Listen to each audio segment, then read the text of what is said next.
Alright, this is gonna basically teach you how to fix your Xbox 360 error, the E74.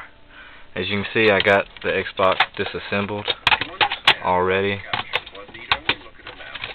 Basically, you just want to take out your hard drive and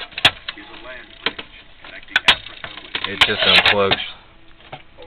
Alright, next you want to take off the fan shroud, and you might want to unplug it as well. Okay, and you take your Xbox and set it right there. I'm going to show you how to fix your Xbox with a monkey wrench.